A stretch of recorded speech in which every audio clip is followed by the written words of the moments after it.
भारत ने अपने रक्षा ढांचे को मजबूत करने और वायु सुरक्षा को नई ऊंचाइयों पर ले जाने के लिए अक्टूबर 2025 की शुरुआत में अब तक का सबसे बड़ा ड्रोन और काउंटर ड्रोन अभ्यास आयोजित करने की घोषणा की।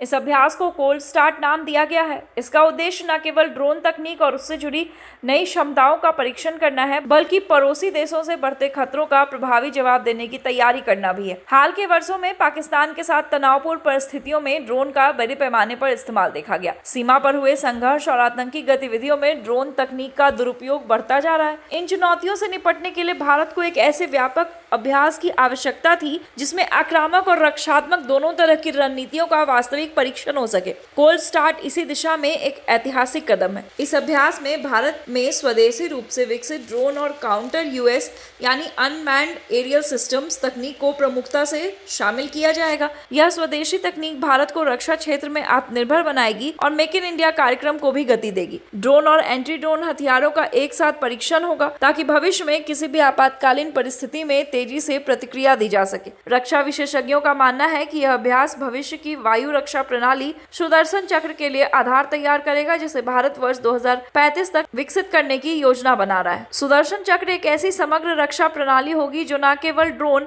बल्कि हाइपरसोनिक मिसाइलें, क्रूज मिसाइल और अन्य हवाई खतरों से भी सुरक्षा प्रदान करेगा। अभ्यास कोल्ड स्टार्ट में भारतीय वायुसेना, थल सेना और नौसेना की संयुक्त भागीदारी होगी। विभिन्न प्रकार के ड्रोन जैसे सर्विलांस, कॉम्बैट और लॉजिस्टिक्स ड्रोन शामिल होंगे। इसके अलावा इलेक्ट्रॉनिक वॉरफेयर सिस्टम और एंटी ड्रोन लेजर हथियार भी मैदान में उतारे जाएंगे। सरकार का मानना है कि इस तरह का अभ्यास भारत को रक्षा क्षेत्र में वैश्विक स्तर पर एक नई पहचान देगा और निवेशकों को यह भी भरोसा दिलाएगा कि भारत उच्च तकनीकी हथियारों के विकास और परीक्षण में अग्रणी है।